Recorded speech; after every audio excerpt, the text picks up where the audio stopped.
Hello everyone, स्वागत है आपका अपने यूट्यूब के सुपर क्लासेस चैनल पर। तो आज का हमारा टॉपिक है संयोजकता एवं रासायनिक आबंध। इसमें हम लोग ये हमारा लेसन 6 है। हमने अभी तक इसके पहले 5 लेसन कवर कर लिए हैं, जिसमें एक एक नोट आपको इम्पॉर्टेंट बताया जाता है, यानी एक एक टॉपिक वाइज आपको बताया जाता है कि इसमें क्या इंपॉर्टेंट है क्या नहीं। ये आपकी क्लास लेसन वाइज है और मॉर्निंग में आपको लाइव टेस्ट मिल जाता है, तो आप वहाँ से ज्वाइन कर सकते हैं। मॉर्निंग में लाइव टेस्ट आपको 8 बजे से मिलता है, 9 बजे से 10 बजे से, यानी तीनों फिजिक्स केमिस्ट्री मैथ आपका तीनों मिल जाता है। तो चलिए मैं वीडियो को स्टार्ट करता हूँ। देखिए आज जो हमारा टॉपिक है यह मैं एक बार फिर से बता दे रहा हूँ कि रासायनिक आबंध। जो आबंधन होता है वो क्या होता है, मैं इसके बारे में बताऊंगा। बैलेंसी और केमिकल बॉन्डिंग। तो केमिकल बॉन्डिंग और बैलेंसी से बहुत क्वेश्चन पूछे जाते हैं। IERT में तो अधिक से अधिक क्वेश्चन पूछे जाते हैं, और इस पर कैसे क्वेश्चन पूछे जाते हैं, किस तरीके से पूछे जाते हैं, मैं इसको बताऊंगा। और इसमें 40+ क्वेश्चन भी आपको लास्ट में मिल जाएंगे। तो चलिए, ये इसकी सीरीज है। इस सीरीज में मैं आगे बढ़ता हूँ और आपको बताता हूँ कि सबसे पहले नंबर 1 की बैलेंसी क्या होती है, यानी संयोजकता क्या होती है, ये बताता हूँ मैं आपको। देखिए संयोजकता क्या है। संयोजकता शब्द का सर्वप्रथम फ्रैंकलैंड ने सन 1852 में तत्वों के परमाणु की संयोग करने की क्षमता के लिए किया। यानी जो तत्व थे उनके परमाणु को क्या करने के लिए, संयोग करने की क्षमता के लिए कहा, जिसकी संयोग करने के लिए क्षमता को कहा। और संयोजकता, जिसे अंग्रेजी में वैलेंसी कहा जाता है, संयोजकता को अंग्रेजी में क्या कहा जाता है, वैलेंसी कहा जाता है।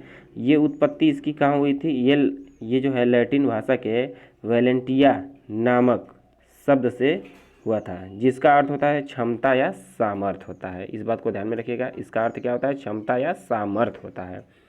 अब देखिए यहाँ से परिभाषा क्या बन गई, किसी तत्व के रासायनिक संयोग करने की क्षमता को या संयोजन क्षमता को उस तत्व की संयोजकता कहते हैं। यानी आप सीधे एक शब्द में कह सकते हैं कि संयोग करने की क्षमता को संयोजकता कहते हैं। आई बात समझ में। अगर आपसे कोई इसकी डेफिनेशन पूछे तब क्या कहोगे, संयोग करने की क्षमता को संयोजकता कहते हैं। ये बात हो गई आपकी एक लाइन में इसका आंसर। अब आपसे यहाँ से क्वेश्चन किस तरीके से पूछेगा, यहाँ से क्वेश्चन आपको पूछ देगा कि फ्रैंकलैंड इसका किसने किया था, संयोजकता शब्द की उत्पत्ति या सर्वप्रथम इसका प्रयोग किसने किया था, तो फ्रैंकलैंड ने किया था। इस बात को ध्यान में रखिएगा, नोट कर लीजिएगा। और वैलेंटिया नामक से ये शब्द बना हुआ है, और जिसका अर्थ क्या होता है, क्षमता होती है और सामर्थ्य होता है। ये 2 पॉइंट है इसमें से याद करने के लिए। अब चलते हैं आगे। देखिए टॉपिक क्या है, संयोजकता का प्राचीन अवधारणा। देखिए संयोजकता की प्राचीन अवधारणा यानी ओल्ड कॉन्सेप्ट ऑफ बैलेंसी। देखिए क्या है, प्राचीन अवधारणा के अनुसार किसी तत्व का हाइड्रोजन, ध्यान से सुनिएगा, तत्व की संयोजकता हाइड्रोजन के परमाणु की वह संख्या जो उस तत्व के एक परमाणु से संयोग करती है। अर्थात देखिए इसकी परिभाषा के अनुसार क्या कह रहा है कि हाइड्रोजन, यहाँ देखिए यहाँ हाइड्रोजन, यहाँ हाइड्रोजन, तो यहाँ क्लोरीन और ऑक्सीजन और नाइट्रोजन की संयोजकता क्रमशः 1 2 3 हो जाएगी। इन्हें क्रमशः एक संयोजी, द्विसंयोजी, 3 संयोजी कहते हैं, त्रिसंयोजी।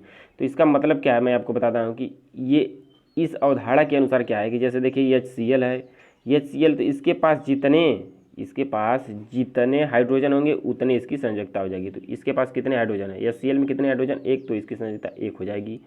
सेम यही बात देखिए, सेम इसी तरह की। अब देखिए H2O में क्या है, कितनी हाइड्रोजन है, H2O में कितने हाइड्रोजन, 2 हाइड्रोजन, तो 2 इसकी संयोजकता हो जाएगी। सेम कंडीशन यही क्या है, NH3। देखिए अमोनिया है, अमोनिया में कितने हाइड्रोजन की संख्या कितनी है, 3, तो इसकी संयोजकता 3 हो जाएगी। ये कहा था, ये संयोजकता की जो प्राचीन अवधारणा है इसके अनुसार होता है कि जितने हाइड्रोजन की संख्या होगी, किसी यौगिक में जितने हाइड्रोजन होंगे, जितने हाइड्रोजन से संयोग करेंगी वह उसकी क्या हो जाएगी, संयोजकता हो जाएगी। ये कभी कभी आपसे पूछ देता है कि प्राचीन अवधारणा के अनुसार दे देगा, और पूछ देगा कि आपसे कि अमोनिया में हाइड्रोजन की संयोजकता है। तो इस तरीके से बताना पड़ेगा आपको। IERT में खूब पूछे जाते हैं इस तरीके से क्वेश्चन, आपको ध्यान में रहे। IERT के फुल क्वेश्चन इसी पर पूछे जाते हैं। चलते हैं अगला। देखिए अगला जो है कि कुछ महत्वपूर्ण, देखिए कुछ, और यही जो कंडीशन थी हमने क्या बताया कि जो एक संयोजी, यानी जो जिसकी संयोजकता 1 आ रहा था, जैसे HCl में क्या आ रहा था, 1 आ रहा था, तो उसी को कहा जाता है एक। और जब संयोजकता 2 आ जाएगी तो द्विसंयोजी, अगर संयोजकता 3 आ जाएगी तो त्रिसंयोजी। यही कंडीशन चलता रहता है, ठीक। तो इस बात को मत भूलिएगा आप लोग, ये बहुत ही इंपॉर्टेंट है। अब देखिए कुछ इंपॉर्टेंट तत्व हैं उनकी संयोजकताएँ क्या है कि same important element and it's valency. देखिए क्या है कि HCl, देखिए आपको यहाँ दिखाई दे रहा होगा, शो कर रहा होगा कि HCl यानी H है, Cl है, Br है, I है, Cu है। तो ये सब क्या होते हैं, असंयोजकता होते हैं। ये इसकी कंडीशन अभी मैं आपको बताऊंगा। ये क्या होते हैं, एक संयोजी तत्व होते हैं, एक संयोजित हैं। अस और इक की, ध्यान से सुनिए क्या कह रहा हूँ मैं, अस और इक की कंडीशन अभी मैं बताऊंगा क्या होता है अस और इस की। तो ये सब क्या है, एक संयोजी वाले हैं, इसको याद रखना है आपको। और द्विसंयोजी वाली क्या है, देखिए आपको यहाँ दूसरे नंबर पर द्विसंयोजी वाले दिखाई दे रहे हैं। और त्रिसंयोजी वाली क्या होते हैं, ये देखिए हो गया त्रिसंयोजी वाले, हो गया नाइट्रोजन है, फास्फोरस है, एल्युमिनियम है, क्रोमियम है, ब्रोमीन है। तो इस बात को आप लोग याद कर लीजिएगा। और देखिए चतुर्थ संयोजी वाले जो होते हैं इनको क्या, देखिए ये है Cr यानी कार्बन है, और ये I है सिलिकॉन। तो इस बात को याद रखना है, कौन फर्स्ट होते हैं कौन सेकंड होते हैं। यानी आपसे पूछ सकता है कि एक संयोजी वाले कौन से होंगे, किस तत्व की संयोजकता एक संयोजी होती है, किस तत्व की संयोजकता द्विसंयोजी होती है, किसकी त्रिसंयोजी होती है, किसकी चतुर्थ संयोजी होती है। तो इस बात को ध्यान में रखिएगा आप लोग और अच्छे से कवर कर लीजिएगा। जैसे देखिए इसमें मैं एक बात आपको बता दूं कि जैसे कापर हो गया, क्या हो गया, कापर हो गया, देखिए Cu ये कापर हो गया। कापर में देखिए दो संयोजकता होगी, एक भी होगी दो भी होती है। अब इसकी मैं आपको कंडीशन बता देता हूँ कि दोनों की संयोजकता कब कब होगी। जब कापर में एक संयोजकता होगी, एक संयोजकता यानी कापर की जब होगी एक संयोजकता, कापर की एक संयोजकता होगी तो इसको कहा जाता है, इसका बनाएगा यौगिक तो क्या बनाएगा, क्यूप्रस यौगिक, यानी क्यूप्रस अस। जब एक होगी तो अस बनाएगा, इस बात को ध्यान में रखिएगा। अस मैंने कहा था ना अभी आपको, मैं अस और इक की बात बताता हूँ। तो इसमें क्या बनाएगा, क्यूप्रस बनाएगा, इस बात को ध्यान में रखिएगा, क्यूप्रस। जैसे मैं आपको बता दूं, जैसे बता दूं कि Cu2O, ये देखिए क्या है, क्यूप्रस ऑक्साइड हो जाएगा आपका। ध्यान में रखिए जब एक संयोजकता होगी तो अस होता है, यानी कम के लिए, यहाँ से पॉइंट आपके क्या बन सकती है, कम के लिए अस का और अधिक के लिए आपका हो जाएगा इक का। कम के लिए अस का, अधिक के लिए इसका। जब भी कंडीशन आएगी कि यानी किसी यौगिक की किसी तत्व की दो संयोजकता होगी तो उसमें कम वाला क्या रहेगा आपका अस रहेगा और अधिक वाला क्या रहेगा इक रहेगा। तो अस वाला एग्जाम्पल हमने बता दिया। अब आपको देखिए थोड़ा सा दो वाले बता देते हैं। जैसे कार्बन यहाँ हो गया कापर, इसकी एक संयोजकता दो संयोजकता। अब जब कापर की क्या होगी, दो संयोजकता होगी, दो संयोजकता होगी तब क्या इसको कहते हैं, ये क्यूप्रिक होता है। ध्यान से सुनिएगा क्या बता रहा हूँ मैं, क्यूप्रिक यानी क्यूप्रिक, नाम बोल रहा हूँ और लिख भी रहा हूँ यहाँ पे, क्यूप्रिक हो गया। इक वाले होंगे, इक वाले मिलेंगे। जैसे आपको देखिए CuO, ये क्या होंगे, क्यूप्रिक ऑक्साइड। ये क्या है हमारा है, क्यूप्रिक ऑक्साइड है। तो देखिए जब कम था तो क्या आया था आपका अस आया था। अब देखिए जब दो संयोजकता वाला है तो इक आ गया, यानी कम के लिए। यहाँ से एक निकल कर आता है तरीका मैं आप लोगों को याद करने के लिए बता रहा हूँ। ये मतलब कैसे इसको समझने की मैं तरीका इसको बता रहा हूँ कि कम के लिए क्या करेंगे, इसके लिए कम के लिए अस करेंगे और अधिक के लिए इक करेंगे। जैसे अगर आपको मिल गया किसी यौगिक का मिल गया, अब मिल गया 4 मिल गया तो 5 मिल गया, तो 4 वाले का क्या होगा, 4, ये मान लीजिए कोई यौगिक है, कोई तत्व है, उसमें किसके मिल गए, 4 मिल गया 5 मिल गया, तो 4 वाले का क्या होगा, कम है, कम के लिए क्या हो जाएगा अस हो जाएगा, और ये अधिक है तो अधिक के लिए क्या हो जाएगा इक हो जाएगा। अगर आप लोग वीडियो को स्किप किए बिना अगर पूरा देख लेते हैं तो आपको पूरा इस लेसन से आपको पूरा नॉलेज हो जाएगा, मैं ये गारंटी देता हूँ आपको।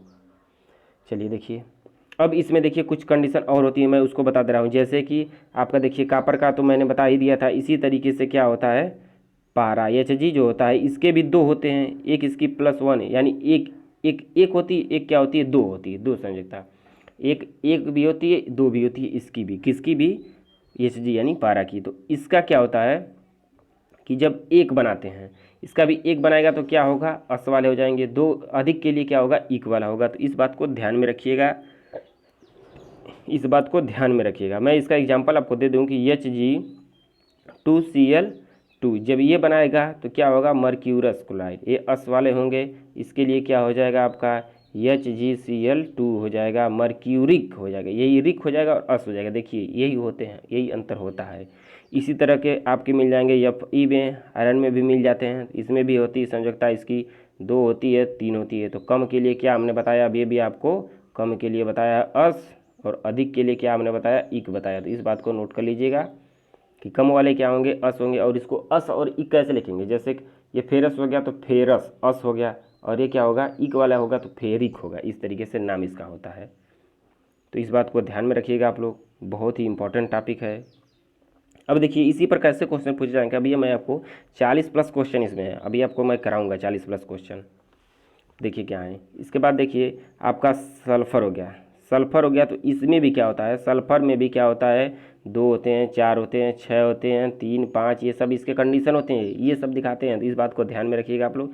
इसी तरीके से आपके नाइट्रोजन हो गया, तो 2 हो गया, 3 हो गया, 4 हो गया, 5 हो गया, ये सब फुल क्लास है, ये सब आपको मिल जाएगी। सब इस पर कैसे क्वेश्चन पूछे जाते हैं मैं आपको ये बता दूंगा। इसी तरीके से आपका SN हो गया, टीन हो गया, तो इसका भी संयोजकता क्या होती है, 2 होती है, 4 होती है, तो ये कम के लिए अस हो जाएगा, इसके लिए इक हो जाएगा, इसके लिए स्टेनस होता है, स्टेनस नस स्टेनस, इस तरीके से स्टेनस होता है, इसके लिए क्या हो जाएगा आपका स्टैनिक हो जाएगा। इस बात को ध्यान में रखिएगा, इससे स्टैनिक, इसी पर सेम क्वेश्चन पूछे जाएंगे स्टेनस और स्टैनिस से। चलिए ये यौगिक बनाते हैं, ये इतनी सब कंडीशन होती है इसकी, उसको आपको अच्छे से तैयार करना है। मैं जितनी बात बता रहा हूँ आपको अच्छे से नोट कर लेना है। कापी पेन लेके आप लोग बैठे होंगे, आप लोग अच्छे से नोट कर लीजिए या स्क्रीनशॉट ले लीजिए, जितना मैं तरीका बता रहा हूँ सभी।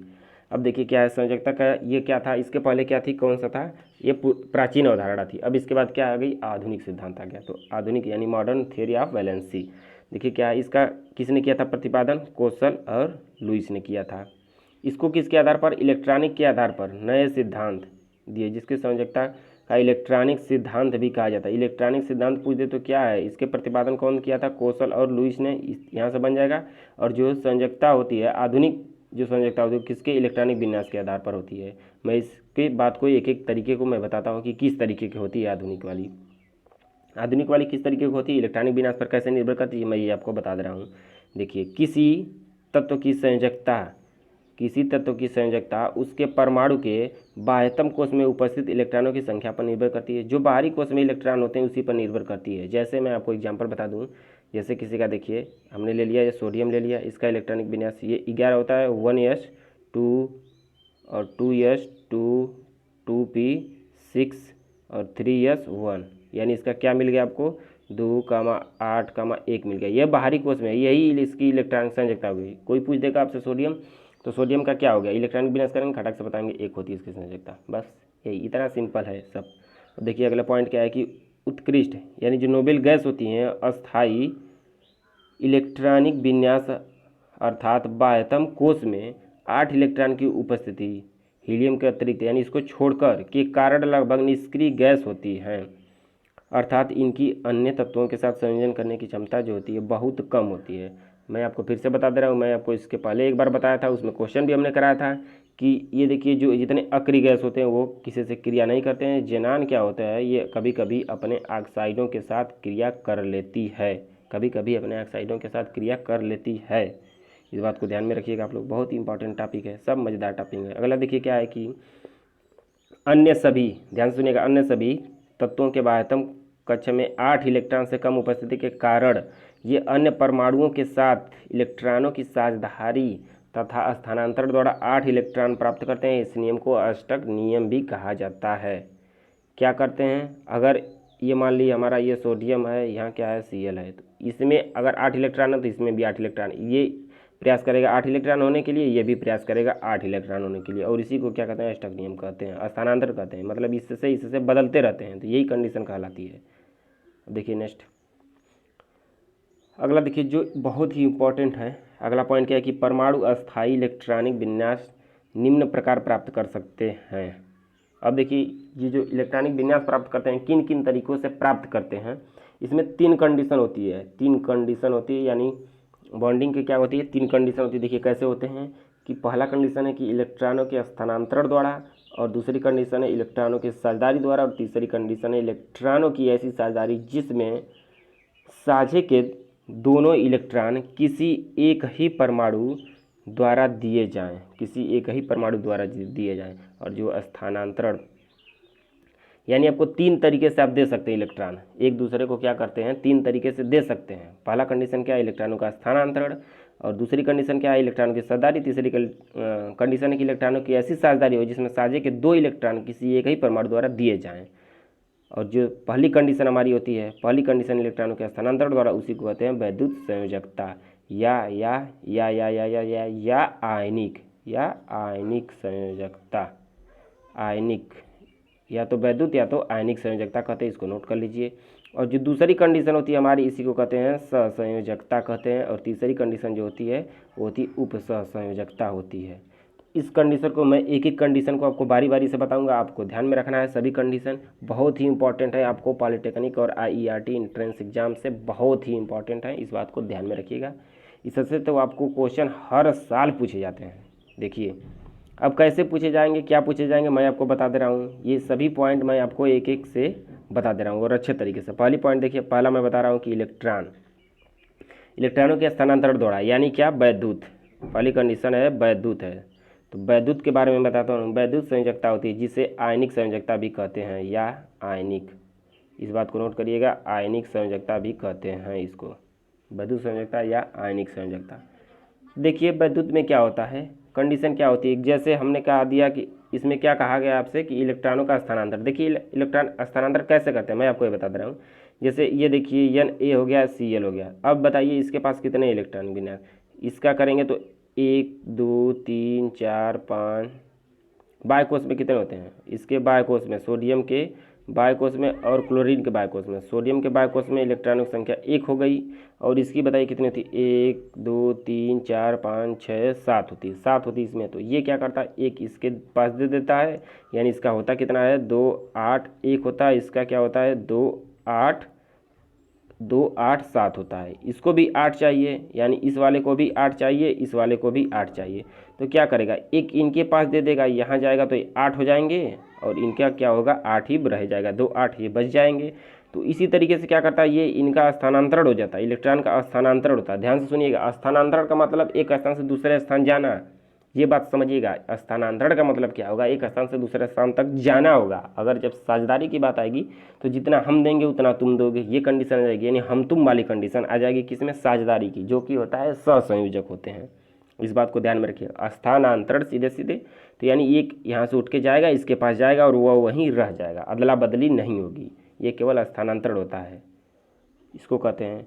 अब देखिए इसमें से कुछ गुण होते हैं, उस गुण को हम जान लेते हैं कि देखिए वैद्युत संयोजी यौगिकों के जो लक्षण होते हैं, इसको हम जान लेते हैं कि क्या इसकी प्रॉपर्टीज होती है। देखिए ध्यान से समझिएगा, बिल्कुल आसान है, ध्यान से आप समझिएगा, ध्यान से सुनिएगा, मैं सारी बातें बताऊंगा आपको एक एक।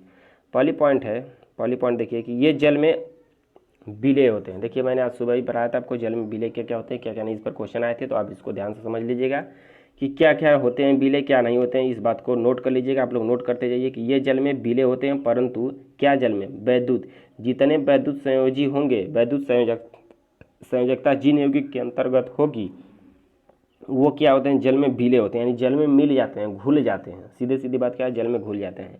जैसे मैं आपको बता दूं एग्जाम्पल कि जैसे आपका सोडियम क्लोराइड हो गया, मैग्नीशियम ऑक्साइड हो गया, कैल्शियम क्लोराइड हो गया, यानी जिसमें इलेक्ट्रॉन का स्थानांतरण होगा वो सब के सब किस में आ जाएंगे, सभी के सभी आ जाते हैं आपके वैद्युत संयोजी या आयनिक संयोजी में आ जाएंगे। तो क्या होंगे, ये सभी क्या होंगे, जल में विलय होंगे। इस बात को ध्यान में रखिएगा, आपसे इससे क्वेश्चन पूछे जाते हैं। और इसके बाद क्या होगा, परंतु कार्बनिक विलायकों में जैसे बेंजीन में क्या होंगे, अविलय होंगे। तो जैसे अगर हम क्या कहेंगे कि अकार्बनिक की बात कहेंगे तो अकार्बनिक वाले जितने होंगे, अकार्बनिक का मतलब जिसमें कार्बन की संख्या नहीं होती है, अकार्बनिक वाले होते हैं। तो अकार्बनिक में क्या होंगे, ये विलय होंगे, और जो कार्बनिक वाले होंगे उसमें कुछ विलय नहीं होते हैं। तो जैसे बेंजीन, अगर आपसे पूछ दे कि बेंजीन बताइए जल में विलय है कि नहीं विलय, किस कंडीशन में, वैद्युत संयोजी कंडीशन में या तो आयनिक संयोजी में, तो क्या होंगे, नहीं होंगे। इस बात को ध्यान में आप लोग रखिएगा, बिल्कुल मैं एक एक तरीकों को बताऊंगा सभी लोगों को। चलिए दूसरी पॉइंट क्या है कि ये यौगिक जल में तथा गलित अवस्था में आयनित होते हैं। इस बात को ध्यान में रखिएगा, क्या हमने कहा, गलित अवस्था में आयनित होते हैं। आयनों की उपस्थिति के कारण ये इन दोनों अवस्थाओं में ही विद्युत के चालक होते हैं। ध्यान से समझिएगा कि जब ये उस तरह रहेंगे तब भी, जैसे आप देखिए नमक है, नमक को आप जानते हैं कि नमक है तो क्या होगा, ये नमक में आपका करंट आता है, करंट फ्लो होती है, बिल्कुल होती है। तो इस बात को ध्यान में रखिएगा, नमक में होती है। अगर यही देखिए टूट जाए, यही टूट जाए कि क्या होगा, Na+ हो जाए और क्या होगा, Cl- हो जाए, तब भी इसमें क्या आएंगे, आयनीकृत होंगे, इसमें भी इलेक्ट्रॉन प्रवाहित होंगे। दोनों ही अवस्थाएं में क्या होती हैं, इसमें चालक होते हैं। इस बात को ध्यान में रखिएगा। जबकि ठोस अवस्था में विद्युत के कुचालक होते हैं। इस बात को ध्यान में रखिएगा, ठोस अवस्था में विद्युत के कुचालक होते हैं। जैसे नमक क्या करते हैं, अगर नमक वही आपका ठोस में है, अगर नमक लिक्विड में है, पानी में मिला है, आयनीकृत है, तब क्या होंगे, उसमें आएंगे। नमक वही ठोस है तो क्या हो जाएंगे, कुचालक हो जाएंगे। इस बात को बिल्कुल ये सत्य है। तीसरी पॉइंट हमारी है कि विपरीत जो आवेशित आयनों के मध्य प्रबल प्रबल आकर्षण बल लगने के कारण इनका गलनांक क्वथनांक उच्च होता है। यहाँ से क्वेश्चन पूछा जाता है, आपसे सीधे पूछ देगा कि वैद्युत संयोजक बंद होते हैं, ऑप्शन दे देगा कि उच्च क्वथनांक उच्च गलनांक, निम्न क्वथनांक निम्न गलनांक, और उच्च क्वथनांक निम्न गलनांक, निम्न क्वथनांक उच्च गलनांक, इस तरीके से दे देगा। तो क्या हो जाएगा इसका राइट कि उच्च गलनांक और उच्च क्वथनांक वाले होते हैं। वैद्युत बंद कैसे होते हैं, आयनित बंद कैसे होते हैं, उच्च क्वथनांक और उच्च गलनांक वाले होते हैं। इस बात को ध्यान में रखिएगा आप लोग। चलिए इलेक्ट्रोकेमिस्ट्री ये इलेक्ट्रोवैलेंसी आपकी समझ में आ गई पूरी। अब हम चलते हैं इसके बाद दूसरी कंडीशन हम आपको बताते हैं। दूसरी कंडीशन में क्या होंगे कि सहसंयोजक वाले, दूसरी कंडीशन में क्या होंगे, सहसंयोजक वाले होंगे। सहसंयोजक का मतलब आपका क्या होगा, साझेदारी। एक ही कंडीशन बस समझनी है, साझेदारी होती है इसमें। बस अगर आपको साझेदारी आ गई तो आपको आ जाएगा कि क्या होते हैं ये वैद्युत संयोजी यानी उप सहसंयोजक होते हैं, यानी कोवैलेंसी सिर्फ कहते हैं। कोवैलेंसी आपको समझ में आ जाएगी, मैं इंग्लिश में लिख दे रहा हूँ, कोवैलेंसी वाले हो जाएंगे। कोवैलेंसी क्या होंगी, साझेदारी में होंगी। साझेदारी किस में होगा, अब मैं इसके एग्जाम्पल बता दे रहा हूँ आपको। जैसे एग्जाम्पल देखिए क्या है, एग्जाम्पल देखिए, जैसे आप कहते हैं ना कि क्या हो गया आपका, जैसे कि HCl हो गया, HCl हो गया, तो आप जानते हैं कि HCl में क्या होगा, एक H और यहाँ Cl। अब देखिए H हाइड्रोजन के पास कितने इलेक्ट्रॉन होते हैं, एक इलेक्ट्रॉन होंगे, और क्लोरीन के पास कितने होते हैं, 7 होते हैं। 1 2 3 4 5 6 7 हो गए। तो एक क्या करेगा, यानी हाइड्रोजन के होते हैं कितने, एक होते हैं। इसका क्या होता है, 2 होता है, 8 होता है, 7 होता है। इसका 8 पूरा करना है, इस वाले का 8 पूरा करना है, इस वाले का 2 पूरा करना है, क्योंकि ये 2 परिअक्रिय गैस होता है। इस बात को ध्यान में रखिएगा, 2 ही इसमें पूर्ण होते हैं।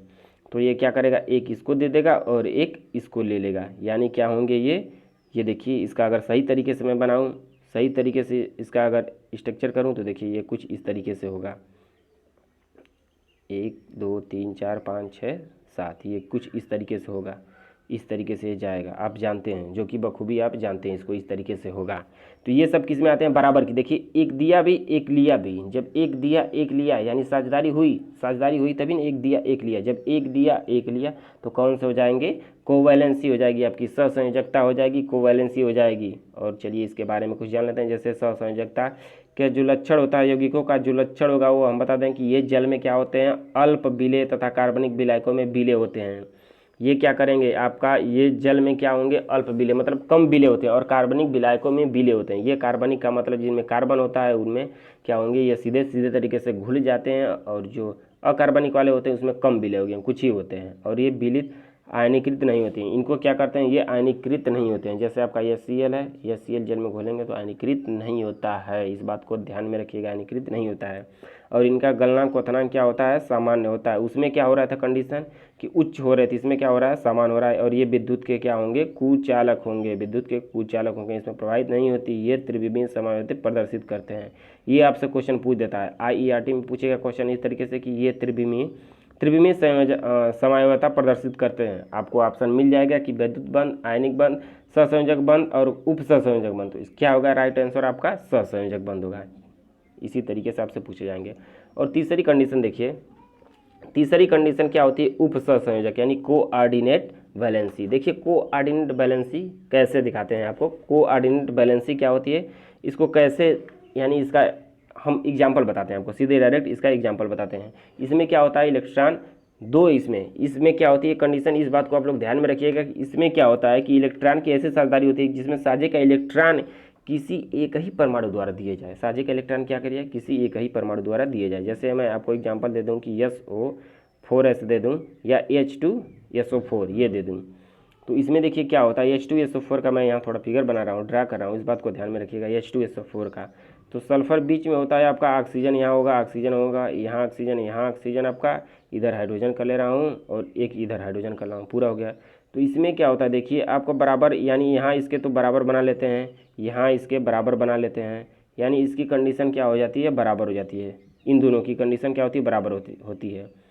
और कंडीशन क्या होती है कि इनकी भी बराबर होती है। तो यहाँ देखिए इसमें कुछ कंडीशन आता है कि आप इसका स्ट्रक्चर पढ़ेंगे, स्ट्रक्चर किए होंगे, नहीं जानते हैं तो स्ट्रक्चर हमने बताया, वीडियो में जाके देख सकते हैं। अगर सल्फर है देखिए कुछ इस तरीके से आपका स्ट्रक्चर बनता है, कुछ इस तरीके से बनता है। यहाँ O हो गया, ये देखिए ऑक्सीजन, ये देखिए हाइड्रोजन, ये आपका ऑक्सीजन, ये हो गया आपका हाइड्रोजन हो गया, इस तरीके से बनता है। तो जो ये देखिए पुच्छ वाला जो एरो है ना, जो तीर वाली एरो, तो यही होता है क्या करता है, एक ही इलेक्ट्रॉन एक ही द्वारा दिया गया होता है और युग्म में मतलब ये जोड़ा में दिए गए होते हैं। इस बात को ध्यान में रखिएगा कि क्या होते हैं, इलेक्ट्रॉन की ऐसी साझेदारी होती है, साझेदारी तो होती है लेकिन कैसी साझेदारी होती है कि जिसमें साझे के दोनों इलेक्ट्रॉन यानी इसके पास के 2 इलेक्ट्रॉन एक ही परमाणु द्वारा दिए जाते हैं। इसको भी दिया जा रहा है, इसको भी दिया जा रहा है। इस बात को ध्यान में रखिएगा। ऐसे क्या होते हैं कि आपके उप संयोजक होते हैं, कोऑर्डिनेट बैलेंसी होती है। ये बहुत ही इंपॉर्टेंट है, इसलिए मैंने आपको बताया। अब चलिए मैं आपको इसके बता दे रहा हूँ कि कुछ इसकी आकृतियाँ, इसमें यानी कुछ मैं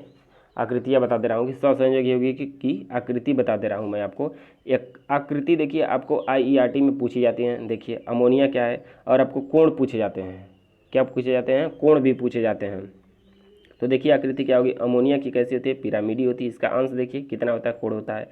अब देखिए मेथेन होता है, इसकी आकृति चतुष्फली होती है, इसका कोण 109 अंश 28 मिनट होता है। इसी तरीके से सिटिलीन हो गया, समतल हो गया, रेखीय हो गया। आप लोग इस सभी का स्क्रीनशॉट ले लीजिए, आप लोग अच्छे से इसको तैयार कर लीजिएगा भाई वन, एक एक करके आप लोग अच्छे से तैयार कर लीजिएगा, क्योंकि आपके लिए बहुत ही इंपॉर्टेंट है। आप लोग अभी जस्ट इसका स्क्रीनशॉट लीजिए, तुरंत ले लीजिए। मैं थोड़ा सा वेट कर ले रहा हूँ, आप लोग स्क्रीनशॉट लीजिए फटाफट स्क्रीनशॉट ले लीजिए, बहुत ही इंपॉर्टेंट है। इससे आपको IERT में बहुत ज़्यादा क्वेश्चन मिलते हैं, इस बात को ध्यान में रखिएगा, बहुत ज़्यादा क्वेश्चन मिलते हैं। चलिए अब चलते हैं इसकी कोऑर्डिनेट बैलेंसी की थोड़ा लक्षण पढ़ लेते हैं। क्या है कि इनकी क्वथनांक तथा गलनांक क्या होता है, वैद्युत संयोजी यौगिकों की अपेक्षा कम होता है और सहसंयोजक यौगिकों की अपेक्षा अधिक होता है। यानी वैद्युत की अपेक्षा क्या होंगे, कम होंगे। उसमें क्या थे, उच्च थे वैद्युत में। और आपका सहसंयोजक में क्या होंगे, सहसंयोजक में क्या होते हैं कि सामान्य होते हैं। तो सामान्य से क्या रहेगा, थोड़ा अधिक रहेगा, और आपका क्या होगा, उच्च से क्या होगा, थोड़ा कम होगा। इस बात को ध्यान में रखिएगा। इनके गुण जो होते हैं सहसंयोजक यौगिकों के समान होते हैं। बाकी जो इसके गुण होते हैं जो हमने सहसंयोजक में बताया सेम वही होते हैं कि ये क्या होते हैं कि जल में अल्प विलेय होते हैं और कार्बनिक विलायकों में विलेय होते हैं। इस बात को ध्यान में रखिएगा। विद्युत के कुचालक होते हैं, इसको भी ध्यान में रखिएगा। ये सब कंडीशन हमने बताया, पढ़ सकते हैं। अब देखिए जो इसमें इम्पॉर्टेंट है क्वेश्चन। अब आपके क्वेश्चन स्टार्ट होते हैं। तो क्वेश्चन स्टार्ट होते हैं। पहला क्वेश्चन आपको स्क्रीन पर दिखाई दे रहा होगा, जो कि बिल्कुल आसान क्वेश्चन, हमने सबसे पहले ही बताया इसको। तो बताइए इसका राइट आंसर क्या होगा, फटाक से बताइए। संयोजकता शब्द का सर्वप्रथम किया था, किसने प्रयोग किया था? तो इसका right answer option A Frankland ने हो जाएंगे। इस बात को ध्यान में रखिएगा आप लोग। अब चलते हैं नेक्स्ट क्वेश्चन की तरफ। देखिए आप लोग फटाफट सारे क्वेश्चन को कवर कर लीजिए। अगला क्वेश्चन है कि संयोजकता के इलेक्ट्रॉनिक सिद्धांत का प्रतिपादन करने वाले वैज्ञानिक थे। तो इस क्वेश्चन का राइट आंसर ऑप्शन बी हो जाएगा, कोसल और लुईस ने किया था। मैंने आपको बताया कि कोसल और लुईस ने किया था, तो इस बात को भी ध्यान में रखिएगा। सारे क्वेश्चन इंपॉर्टेंट है, मैं आपको बता ही चुका हूँ पहले। अब देखिए इसके बाद अगली कंडीशन है कि वैद्युत संयोजक बंद होता है। तो क्वेश्चन नंबर 3 का राइट आंसर ऑप्शन डी होगा, विद्युत आवेशित परमाणु या परमाणु समूह का वैद्युत संयोजक बंद होता है। आपको बताना किसमें है, विद्युत आवेशित परमाणु या समूह का विद्युत इसमें आवेश होता है। इस बात को ध्यान में रखिएगा आप लोग। जितने क्वेश्चन आपसे पूछे जाएंगे सभी क्वेश्चन आपको ऑप्शन के अनुसार बताना है, ऑप्शन के अकॉर्डिंग ही बताना है, सभी क्वेश्चन का आंसर देना है। क्वेश्चन नंबर 4 दिखाई दे रहा है कि संयोजी इलेक्ट्रॉन कहलाते हैं परमाणु के क्या कहलाते हैं, मतलब ऑप्शन के अकॉर्डिंग बताना है कि संयोजी इलेक्ट्रॉन कहलाते हैं। तो कैसे कहलाएंगे संयोजी इलेक्ट्रॉन, बताइए। इस क्वेश्चन का राइट आंसर होगा संयोजी इलेक्ट्रॉन बाह्यतम कक्षा में उपस्थित इलेक्ट्रॉन। जो बाह्य कक्षा में उपस्थित इलेक्ट्रॉन वही तो साझेदारी करते हैं एक दूसरे से। जैसे हमने बताया था ना, NaCl है तो इसके एक इलेक्ट्रॉन इसके पास जा रहा था, ये यानी इसको दे रहा था, यही ना बाहरी कक्षा वाले ना ही करते हैं। जैसे था ना कि 2 8 इसका 7 था और इसका क्या था 2 8 1 था, तो यही बाहरी वाला इसके पास गया और बाहरी वाले से नहीं संयोजक किया, तो यही कंडीशन होती है। ऑप्शन नंबर डी इसका राइट आंसर हो जाएगा। अगला क्वेश्चन देखिए, यह है कि सहसंयोजक बंध बनता है। बताइए इसका राइट आंसर क्या होगा। सहसंयोजक बंध बनता है, हमने बता दिया कि कैसे बनता है सहसंयोजक बंध। तो इस क्वेश्चन का राइट आंसर, क्वेश्चन नंबर 5 का राइट आंसर क्या हो जाएगा, ऑप्शन डी होगा। ऑप्शन डी हो जाएगा, इलेक्ट्रॉन के साजिश से बनता है। अब आप कहेंगे कि आपको मन में आ रहा होगा कि सर ऑप्शन ए भी तो देखिए क्या है, इलेक्ट्रॉन का आदान प्रदान। तो इलेक्ट्रॉन का आदान प्रदान और स्थानांतरण बात एक ही होती है, इलेक्ट्रॉन का आदान प्रदान और स्थानांतरण की बात एक ही होती है। ये हो जाएगा आपका वैद्युत के लिए, इसका राइट आंसर ऑप्शन डी होगा। चलिए अगले क्वेश्चन की तरफ चलते हैं। अगला क्वेश्चन है कि उप सहसंयोजकता में होता है। क्वेश्चन नंबर 6 का बताइए राइट आंसर क्या होगा। उप सहसंयोजक यौगिकों में होता है एक परमाणु के इलेक्ट्रॉन की 2 परमाणुओं के मध्य साझेदारी होती है। ऑप्शन डी इसका राइट आंसर हो जाएगा। सभी क्वेश्चन इंपॉर्टेंट हैं। अगर आप लोगों को वीडियो पसंद आ रही है तो लाइक कर दीजिए और चैनल को सब्सक्राइब कर दीजिए, बेल आइकन प्रेस कर लीजिए। ये देखिए क्वेश्चन 2009 में पूछा गया है कि मर्क्यूरस आयन का प्रतीक है। हमने कहा था ना कम के लिए क्या होता है, मर्क्यूरस अस बताया था, कम के लिए अस बताया था, अधिक के लिए इक बताया था। तो बताइए इस क्वेश्चन का राइट आंसर क्या होगा। मर्क्यूरस बताइए। तो हमने सूत्र भी आपको बताया था कि Hg2Cl2 होता है इसका मर्क्यूरस का, और मर्क्यूरिक का हमने क्या बताया था, HgCl2 बताया था। तो यहाँ से बताइए क्या निकल कर आता है, कितने निकल के आते हैं बताइए फटाक से। मर्क्यूरस इसका बताइए, इसका अगर इसको हम तोड़ेंगे तो क्या मिलेगा आपको, Hg के द्वारा आपको प्रदर्शित करना, बताइए कितना होगा, फटाक से बताइए, जल्दी करिए। क्वेश्चन नंबर 7 का बताइए राइट आंसर क्या होगा। क्वेश्चन नंबर 7 का बताइए राइट आंसर क्या होगा फटाफट। इस क्वेश्चन का राइट आंसर ऑप्शन ए होगा। ऑप्शन ए हो जाएगा, इसका राइट आंसर हो जाएगा। देखिए कितना आसान है। इसी तरीके से आपको आसान आसान क्वेश्चन पूछे जाएंगे और आप नहीं जानते हैं तो आप गलत करके आएंगे। अगला दिया है कि कापर, देखिए अस लिख दिया यहाँ, संयोजकता 1 है और इक की संयोजकता 2 है, तो अतः Cu प्रदर्शित करता है। बताइए इसकी संयोजकता 1 भी हो गई, 2 भी हो गई, तो क्या प्रदर्शित करेगा बताइए। क्वेश्चन नंबर 8 का राइट आंसर क्या होगा। यही कहते हैं परिवर्ती संयोजकता, जो बदलते हैं। अगर आपका सिर्फ एक होता, ओनली एक होता तो क्या होता, एक संयोजी, ओनली 2 होता तो द्विसंयोजी, ओनली 3 होता तो 3 संयोजी। लेकिन क्या करा, 1 भी 2 भी यानी 2 करें तो परिवर्ती संयोजकता हो गई। इसी को कहते हैं परिवर्ती संयोजकता। और आप सबको बता दें कि देखिए Cu है, ये डी ब्लॉक के हैं, डी ब्लॉक वाले ही केवल किसके, डी ब्लॉक वाले ही केवल इस तरीके का कार्य करते हैं अधिक से अधिक। चलिए आगे। अगला हमारा क्वेश्चन नंबर 9 है कि सहसंयोजक यौगिक में जल प्रायः, सहसंयोजक जो यौगिक होते हैं, यौगिक जल में प्रायः क्या होते हैं, घुलनशील होते हैं कि अघुलनशील होते हैं, वियोजित होते हैं कि जल अपघटित हो जाते हैं। बताइए क्वेश्चन नंबर 9 का राइट आंसर ऑप्शन बी, क्या होंगे, अघुलनशील होते हैं। इस क्वेश्चन का राइट आंसर ऑप्शन बी हो जाएगा। अगला क्वेश्चन है कि 10वें नंबर का क्वेश्चन है कि सहसंयोजक यौगिक बहुत अधिक विलेय होते हैं। सहसंयोजक वाले जो होते हैं किस में विलेय होते हैं, ये बात बतानी है। तो इसका राइट आंसर अल्प विलेय का बात पूछेगा तो क्या होंगे, अल्प विलेय मतलब ये आपके आ जाते हैं अकार्बनिक में। अगर आपसे अधिक विलेय पूछ रहा है तो इसका राइट आंसर क्या होंगे, कार्बनिक विलायकों में होते हैं। इस बात को ध्यान में रखिएगा, हमने बताया था, इसीलिए आपको पहले हम बता देते हैं ताकि इसको समझने में आपको आसानी हो। क्वेश्चन नंबर 11 देखिए दिया है कि किसी परमाणु में से एक इलेक्ट्रॉन पृथक हो जाने पर उस पर आवेश होगा। एक इलेक्ट्रॉन अलग हो जा रहा है तो उस पर आवेश होगा। इकाई ऋण आवेश होगा कि इकाई धन आवेश होगा, 2 इकाई की एक ही हो रहा है तो एक ही से बात होगी। किससे बात होगी, एक ही से। तो यानी 2 वाले कैंसिल हो जाएंगे, ये भी कैंसिल हो जाएगा, एक की बात होगी। तो जब एक क्या कर रहा है, पृथक हो जा रहा है यानी अलग हो जा रहा है, अलग हो जाएगा तो क्या होंगे, इस पर धनावेश हो जाएंगे, निकल जाएंगे, यानी एक का क्या कर रहा है, त्याग कर दे रहा है, तो धनावेश होते हैं। चलिए नेक्स्ट क्वेश्चन की तरफ। क्वेश्चन नंबर 12 दिया गया कि किसी परमाणु द्वारा 2 इलेक्ट्रॉन ग्रहण करने के बाद उस पर आवेश होगा। तो क्वेश्चन नंबर 12 का राइट आंसर ऑप्शन सी होगा। आप लोग फटाफट आंसर देते रहिए, कमेंट करते रहिए, आंसर बताते रहिए आप लोग फटाफट। नेक्स्ट क्वेश्चन की तरफ चलते हैं। क्वेश्चन नंबर 13 देखिए क्या है। क्वेश्चन नंबर 13 है कि सहसंयोजक यौगिकों के गलनांक और क्वथनांक वैद्युत संयोजक यौगिकों की तुलना में प्रायः वैद्युत यौगिक की तुलना कर रहा है। तो आपको बताना इस क्वेश्चन का राइट आंसर क्या होगा, फटाफट बताइए। इस क्वेश्चन का राइट आंसर होगा प्रायः क्या होते हैं, कम होते हैं। राइट आंसर ऑप्शन ए हो जाएगा फटाक से। नेक्स्ट क्वेश्चन फटाफट कमेंट करते रहिए आप लोग। नेक्स्ट क्वेश्चन है कि H2S में बंद होगा। H2S में कौन सा बंद होगा ये पूछा जा रहा है। हाइड्रोजन सल्फाइड में पूछा जा रहा है आपसे कि बंद कौन सा होगा। तो इस क्वेश्चन का राइट आंसर ऑप्शन बी होगा। ऑप्शन बी हो जाएगा सहसंयोजक बंद। अगर इसका कारण पूछ ले तब आपको मिलता है उसमें हाइड्रोजन बंद, लेकिन ये किसका बंद होगा तो ये बिल्कुल सही है, सहसंयोजक यौगिक होंगे। अब चलिए नेक्स्ट क्वेश्चन दिया है कि निम्न में से किस यौगिकों में सहसंयोजक बंद होता है। सहसंयोजक बंद का मतलब क्या होंगे, साझेदारी होगी। तो बताइए किसमें साझेदारी होती है, इस कंडीशन का बताइए। आपको ऑप्शन ए दिख रहा है जो कि वैद्युत है, ऑप्शन बी क्या है, वैद्युत है, और देखिए ऑप्शन सी बताइए और ऑप्शन डी बताइए। यही दोनों रह गए, ये तो वैद्युत हो गया, ये भी वैद्युत हो गया, और ऑप्शन सी देखिए और ऑप्शन बी देखिए। तो 2 ही कंडीशन बच जा रही है, जिसमें कि जानते हैं CH4 क्या होता है। सीधे सीधे आपका राइट आंसर क्या हो जाएगा, ऑप्शन सी हो जाएगा इसका राइट आंसर। इस क्वेश्चन का राइट आंसर ऑप्शन सी हो जाएगा। मेथेन क्या होते हैं आपके, सहसंयोजक होते हैं यानी। चलिए नेक्स्ट क्वेश्चन दिया गया है कि तत्व ए तथा बी परमाणु के बाह्यतक कक्षक में 2 और 6 इलेक्ट्रॉन, तो इनके बीच यौगिक का सूत्र बनेगा। बताइए, ये क्वेश्चन आपको काफ़ी मशहूर क्वेश्चन है। इस तरीके के क्वेश्चन तो पेपर में आते ही आते हैं। इसी तरह के क्वेश्चन पेपर में आते हैं, तो इस बात को ध्यान में रखिएगा। बताइए क्वेश्चन नंबर, इसका राइट आंसर ऑप्शन बी होगा, सॉरी ऑप्शन ए होगा। क्वेश्चन नंबर 16 का राइट आंसर ऑप्शन ए होगा, ए बी होंगे, ए बी होंगे। क्यों ए बी होंगे? 2 इसका है और इसके 6 हैं, 2 इसका हो जाएगा, कट जाएंगे 2 2, आ जाएगा आपका ए बी हो जाएगा। चलिए अगला देखते हैं। अगला क्वेश्चन कि वह कौन सा यौगिक है जो पानी में घुलने पर अच्छा विद्युत चालक होता है जबकि पूर्व इसके कुचालक होता है? बताइए क्या होगा इस क्वेश्चन का राइट आंसर बताइए। क्वेश्चन नंबर 17 का राइट आंसर ऑप्शन बी होगा, आयनिक ठोस। आयनिक ठोस हो जाएगा। चलते हैं नेक्स्ट क्वेश्चन, फटाफट आप लोग क्वेश्चन देख लीजिए जल्दी जल्दी।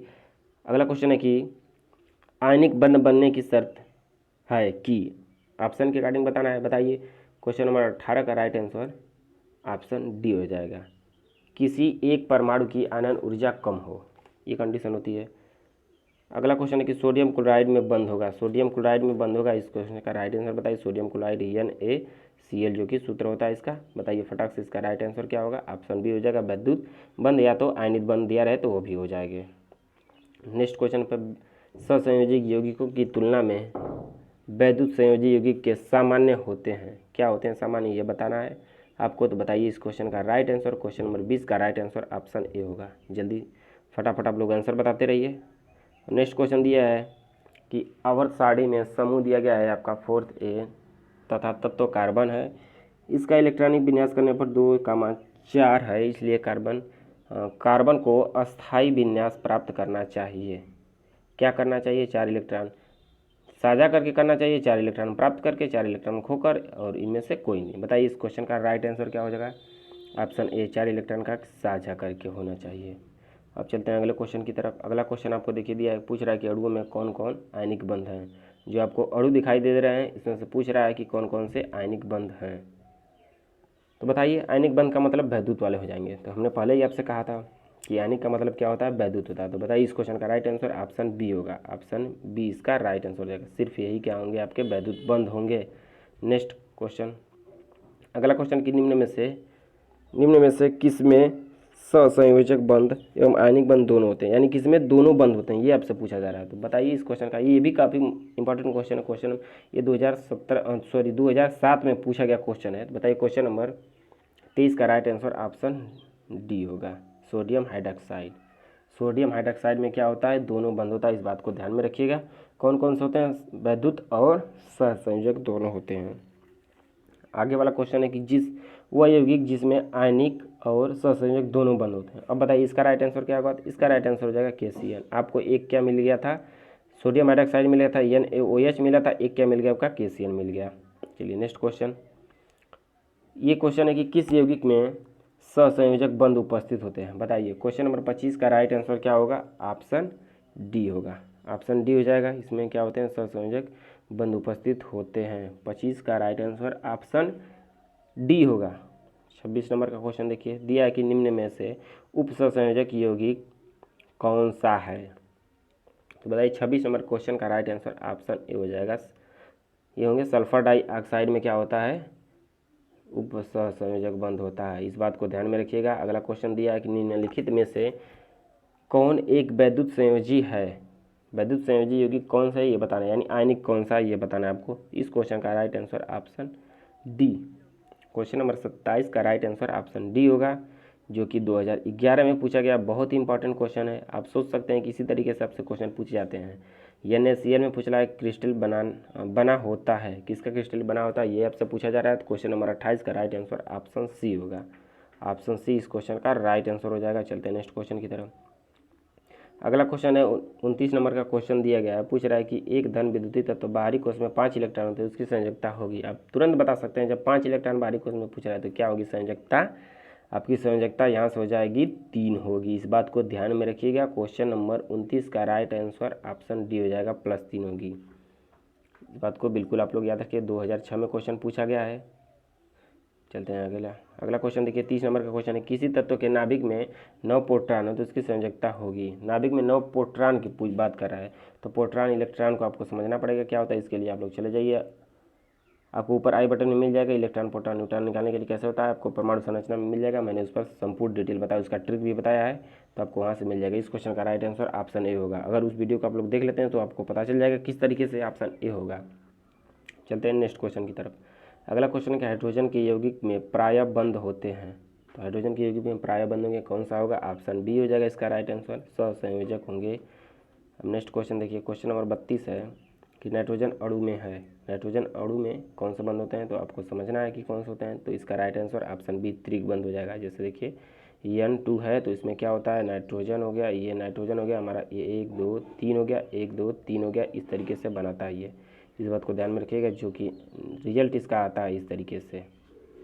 चलते हैं नेक्स्ट क्वेश्चन की तरफ। अगला क्वेश्चन देखिए, अगला क्वेश्चन आपसे दिखाई दे रहा है। अगला क्वेश्चन है कि N2O5 में नाइट्रोजन की संयोजकता है। बताइए N2O5 में नाइट्रोजन की संयोजकता है, फटाफट बताइए इसका राइट आंसर क्या होगा। इस क्वेश्चन का राइट आंसर ऑप्शन डी होगा, 5। क्या होगी? 5 होगी। अगला क्वेश्चन है कि KCl पोटेशियम क्लोराइड पूछ रहा है में पोटेशियम और क्लोरीन परमाणुओं के मध्य बंध है। तो KCl में पूछ रहा है कौन सा बंध होगा, तो बताइए कौन सा बंध होगा। इस क्वेश्चन का राइट आंसर ऑप्शन ए होगा, वैद्युत या आयनिक बंध हो जाएंगे। नेक्स्ट क्वेश्चन की तरफ। अगला क्वेश्चन, निम्न में से कौन सा पदार्थ सहसंयोजक यौगिक है, सहसंयोजक है? तो बताइए कौन सा होगा, फटाफट बताइए, आप लोग कमेंट करते रहिए। इस क्वेश्चन का राइट आंसर ऑप्शन बी होगा, ऑप्शन बी क्या होंगे? सहसंयोजक यौगिक होंगे। नेक्स्ट क्वेश्चन की तरफ। अगला क्वेश्चन है, अगला क्वेश्चन देखिए बहुत ही इंपॉर्टेंट क्वेश्चन है। अगला क्वेश्चन है कि उप सहसंयोजक बंध बनता है, किनमें से किनमें उप सहसंयोजक बंध बनता है, इस बात को बताना है।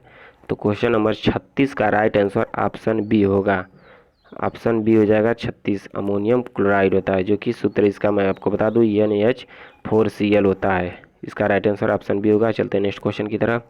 अगला क्वेश्चन है कि एक तत्व का परमाणु भार दिया गया 24 तथा इनके नाभिक में 12 न्यूट्रॉन है, तो इसकी संयोजकता होगी। इस क्वेश्चन को आपको देखने के लिए आपको जाना पड़ेगा इलेक्ट्रॉन न्यूट्रॉन कैसे होते हैं। तो आप लोग आई बटन में जाइए, वहाँ से आपको पता चल जाएगा इलेक्ट्रॉन प्रोटॉन न्यूट्रॉन कैसे निकालते हैं, तो उसमें आपको मिल जाएगा। ये चैप्टर 4 में पढ़ाया गया है, परमाणु संरचना में बताया गया सब कुछ कि क्या होता है, इसका ट्रिक भी बताया गया। तो आप लोग वहाँ से जाके खोज लीजिएगा और देख लीजिएगा कैसे होंगे इसके राइट आंसर। अगर आप लोग क्लास किए होंगे, डेली इसी टाइम लाइव रहती है, तो आप लोग क्लास किए होंगे तो आपको पता होगा। तो क्वेश्चन नंबर 37 का राइट आंसर ऑप्शन ए होगा, 2 हो जाएंगे इसमें।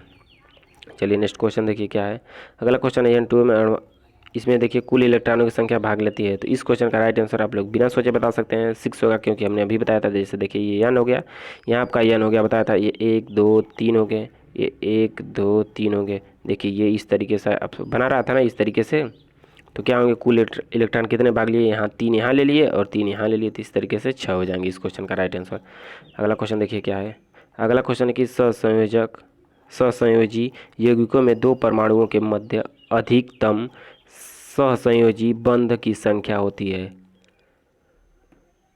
क्वेश्चन नंबर 39 का राइट आंसर ऑप्शन सी होगा, 3 होंगे, 3 हो जाएगा। इसका राइट आंसर ऑप्शन सी हो जाएगा। सभी बातें जितनी बात बता रहे जा रहे हैं आपको, जितने क्वेश्चन आपको कराए जा रहे हैं, सभी क्वेश्चन इंपॉर्टेंट हैं, इस बात को ध्यान में रखिए। क्वेश्चन नंबर 40 देखिए क्या है। 40 नंबर का क्वेश्चन दिया गया, किसी तत्व का x का इलेक्ट्रॉनिक विनाश करने पर 2 8 3 प्राप्त हो रहा है और y के कारण इलेक्ट्रॉनिक विनाश 2 6 प्राप्त हो रहा है, तत्व के संयोजकता में बने संयोजी यौगिक होंगे। यानी जो इसकी यौगिक बनाएंगे वो कौन से यौगिक बनाएंगे, कैसे बनाएंगे, आपको दिखाई देगा। तो बताइए इस क्वेश्चन का राइट आंसर ऑप्शन बी होगा, ऑप्शन बी X2Y2 हो जाएंगे इस तरीके से, सॉरी X2Y3 हो जाएंगे। देखिए क्या होता है, मैं आपको इसकी कंडीशन बता दे रहा हूँ कैसे बनते हैं। x का क्या है आपका, x का है 2 8 3 है, y का क्या है, y का कह रहा है कि 2 है 6, यही ना है। तो 3 इसके पास और इसके पास कितना है, 2 है, तो 6 इसका हो जाएगा, यानी 2 इसके हो जाएंगे। तो इसका वाला क्या जाता है, इसके पास जाता है, इसका वाला इसके पास आता है, तो 2 चला आएगा x के पास और 3 चला जाएगा y के पास, यानी X2। देखिए जो कि यही ऑप्शन सही हो जाएगा, यही कंडीशन होती है इसमें बनने की। चलिए देखिए अगला और नेक्स्ट क्वेश्चन, और आज का जो लास्ट क्वेश्चन है कि प्रबलतम बंध है। ये क्वेश्चन आपका लास्ट है कि प्रबलतम बंध है, बताइए इस क्वेश्चन का राइट आंसर क्या होगा। तो क्वेश्चन नंबर 41 का राइट आंसर ऑप्शन ए होगा, ऑप्शन ए इसका राइट आंसर हो जाएगा। कार्बन कार्बन के बीच क्या होते हैं, प्रबलतम यानी मजबूत बंध होता है। तो आज के लिए इतना ही। अगर वीडियो आपको अच्छी लगी तो आप हमें कमेंट बॉक्स में जरूर बताएं और वीडियो को लाइक कर दीजिए। अगर आपको किसी टॉपिक पर वीडियो चाहिए तो वीडियो के कमेंट में बता दीजिए, या WhatsApp group, Telegram channel, video के डिस्क्रिप्शन में इसका लिंक मिल जाएगा, आप वहाँ से हमें बता सकते हैं, वहाँ से बता सकते हैं किस टॉपिक पर वीडियो चाहिए। तब तक के लिए धन्यवाद, मिलते हैं कल इसी टाइम इसी वक्त के लिए। धन्यवाद। जय हिंद, जय भारत।